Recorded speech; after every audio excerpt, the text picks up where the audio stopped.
Hey. I don't think I've seen you around before. I've lived down the street for 7 years. You've got a really interesting look to you. A real sort of world flavor. Fuck you very much. Where are you from? Down the street. I'll live 5 houses down from you. No. I mean originally. Where are you originally from? Like, where do you come from? I came here from Ottawa. You know, Ottawa. I went to school there. For racial science. You know, measuring skulls, seeing how fast brown people can run, measuring genital size, trying to define whiteness. You know, science. I know science, yes.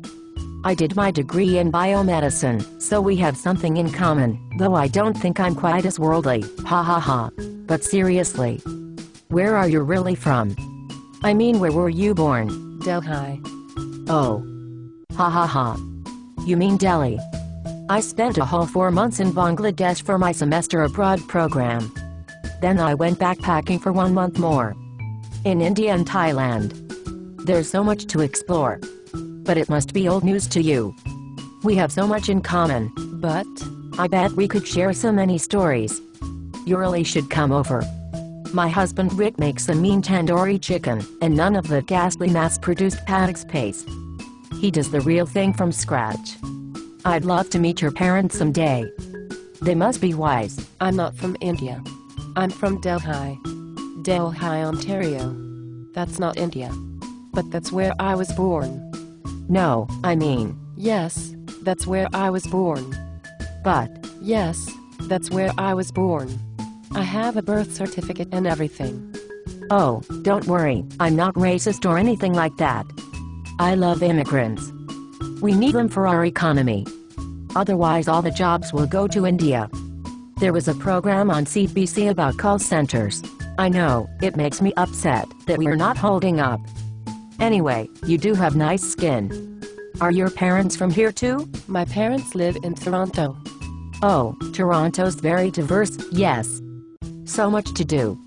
There are a lot of different kinds of people to look at and meet there. It's so inspiring. Did you go for Nuit Blanche? That means white night. I know what it means. And no, I didn't go. Let's just say that white nights have a particular place in my ancestors' history. Oh. Haha, I don't get it. Haha. Anyway, I knew you had some ethnic in you.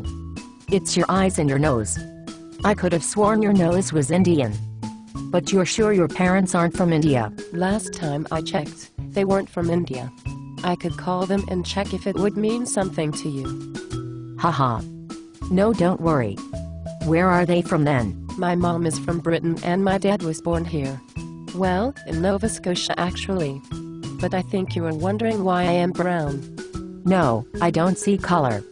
The only race is the human race. I don't discriminate. Prejudice is tearing us apart. Stop the hate. I had a black friend when I was younger, and he taught me that it's what's inside that counts, that it's really your soul that matters. He had so much soul. I wonder what happened to him. Anyway, I do think it's interesting to meet different people. We were all different. I just want to know why you were different. I want us to be a big global village here. So many flavors. But anyway, you were talking about your ancestors. That's so cool. My dad's ancestors were slaves in Nova Scotia. That was a long time ago though. My mom's parents were from Brazil and South Carolina originally. But she was born in Britain. Wow. That's awesome. Tell me more. That's so interesting. Let's see. If I remember correctly, my Brazilian grandfather met my American grandmother while he was on business in the US. I knew it. You've got that really exotic look to you, such passionate eyes. It must have been such a lively household growing up. No, we mostly sat around and played chess. Well, that and racial science. I got started early. Cool, cool. I want my kids to know science. Tell me more about your ancestors. I love this stuff. My Brazilian grandfather invented hot sauce and met my grandmother while doing a sales call at a rich white person's house. She was the maid and answered the door. It was love at first sight. He threw hot sauce in the white guy's eye and swept my grandma off her feet. And off they went to England eventually. Then 7 months later my mother was born. That was 1956. It was a time of much hardship. The London bombings had devastated the cod factories and there wasn't much left to eat. But when they arrived in England, my grandfather gave all his food to my grandma so that she could nourish the baby. My grandma says he was so hungry that he'd shout at the moon out of delirium. But my grandma ate so much that my mom was 15 pounds when she was born. So they put her on a diet right away. Wow. My mom mostly lived a life of crime, since both her parents were criminal types. They'd play chess by day, then do bank heists at night. Finally, they were busted when she was 12. They had scaled Big Ben to try to steal the clock face. But they were caught and sentenced to 90 years in prison. The courts were so racist back then.